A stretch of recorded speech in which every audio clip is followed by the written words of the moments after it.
Okay, it's that time of year where we're starting to get towards winter, so people start thinking about their winter programs.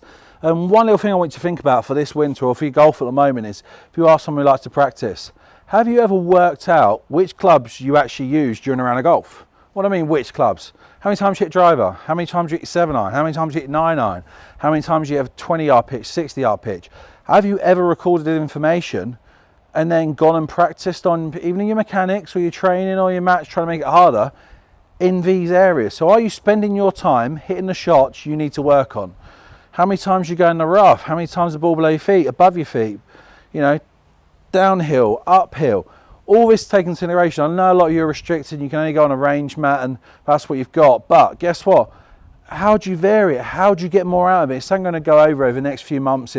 Just give you some ideas on what you can do at the range. How do you make it more difficult? How do you make it more like real golf? But first and foremost, get an understanding of what clubs you actually use when you play. Where your putts from, look, if you're Arcos or someone like who uses data like that, it's all going to be there for you. From how far, what club, what, if you really get into it, what lie, wind conditions, bits and pieces, if you really want to go overkill. But just get an understanding of what clubs you use and break your practice down to that. Even if you worked out that a third of all your balls are with driver, do you spend a third of your practice hitting driver? How many 7-irons you hit? You might hit one 7-iron a round, but you hit 20 balls with your 7-iron at range. Well, I know someone go, look, I'm working on mechanics, but guess what? A 7-iron is different to a 5-iron, unless you're one length. Or the lie's always going to be different. You need that variation in practice. If you want to see it go from the range to the course, remember to then break it down into, are you working on technique mechanics?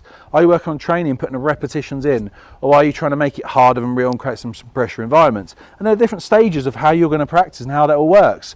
Obviously, you want to put a plan together. It's something you can do easily, regardless of who you're working with. And it's stuff I do. I work with players, I work with different coaches, and I'm fine by that. But we're trying to work as a group and help them get better and use the performance element and go, how do I get the most out of the time I've got or the money I've got to spend in terms of what I'm doing? And it's a fantastic subject to look into. I'm going to go into it more, give you an insight, give you an understanding. But any questions, pop them below, pop me an email, pop me a text, and I'd love to help.